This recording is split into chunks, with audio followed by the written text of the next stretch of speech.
Analyse donc de différents emballages pour un jus d'orange Tropicana. Alors ici, c'est typiquement le genre d'exercice que j'apprécie beaucoup.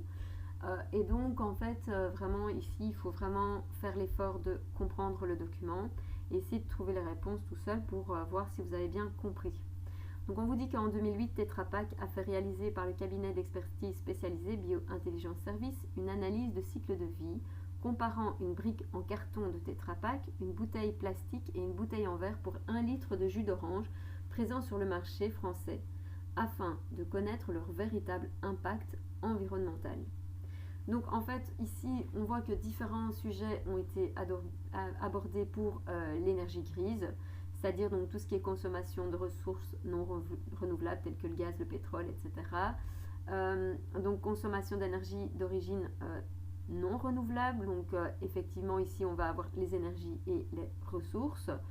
Ils tiennent en compte le réchauffement climatique, donc j'imagine que effectivement c'est le dégagement de dioxyde de carbone.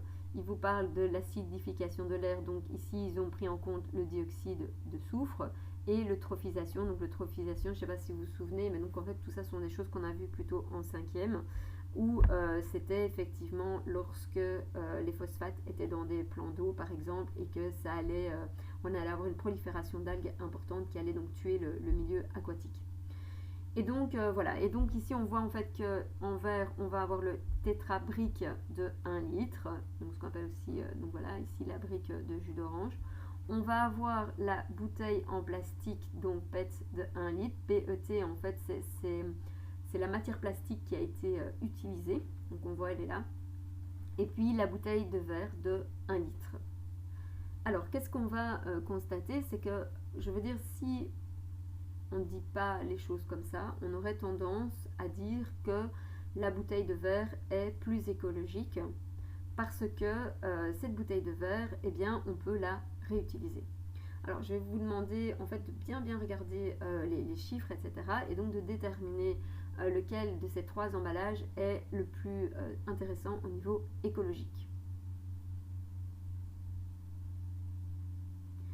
Alors je crois que sans trop de surprise, vous avez très vite déterminé que c'est le verre qui est effectivement le moins gourmand en polluants et donc il va produire le moins de polluants possible. En effet, on voit qu'il est nettement inférieur pour le réchauffement climatique, pour la consommation d'énergie d'origine non renouvelable, pour la consommation des ressources, pour l'acidification de l'air. Alors ici, l'acidification de l'air, on voit quand même que la bouteille en plastique est un petit peu inférieure. Donc là, c'est le seul endroit où effectivement on a un contenant qui est un peu inférieur. Et l'eutrophisation, on voit aussi qu'il est en dessous.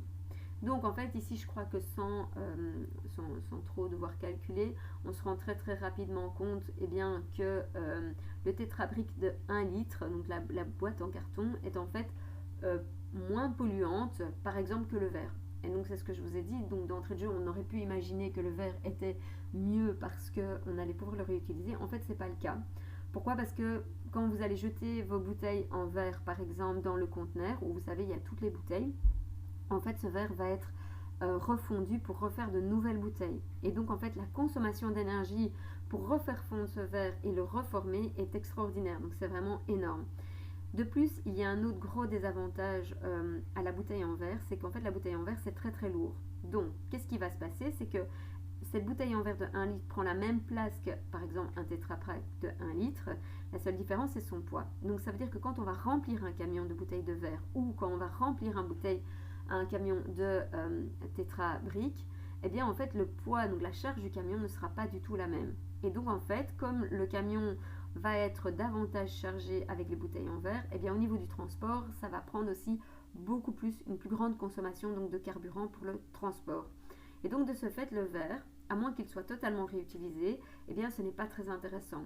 Alors dans quel cas par exemple on a des bouteilles qui sont entièrement réutilisées? C'est dans le cas par exemple de la bière, eh bien où les bouteilles sont consignées, vous les ramenez au magasin et effectivement en fait ces bouteilles vont être simplement nettoyées, on va remettre une étiquette dessus et donc ça repart. Mais attention au niveau du transport, ça reste quand même très gourmand en énergie.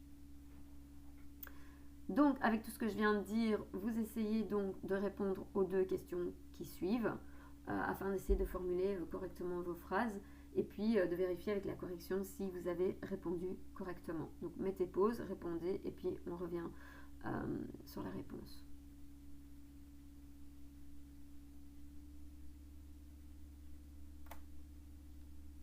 Voilà, donc en fonction de la synthèse de cette étude, le consommateur doit privilégier quel type d'emballage pour le Tropicana. Donc le consommateur doit privilégier forcément le tétrabrique de 1 litre car il présente une énergie grise inférieure aux deux autres emballages. Je pense que là c'était quand même très très clair. Pourquoi le plastique est-il privilégié par rapport au verre lors du transport? Et donc ça c'est ce que je viens de vous expliquer. Il est plus léger et donc effectivement pour un même nombre de bouteilles, la masse à transporter est plus petite avec du plastique plutôt qu'avec du verre et donc le camion utilisera moins de carburant.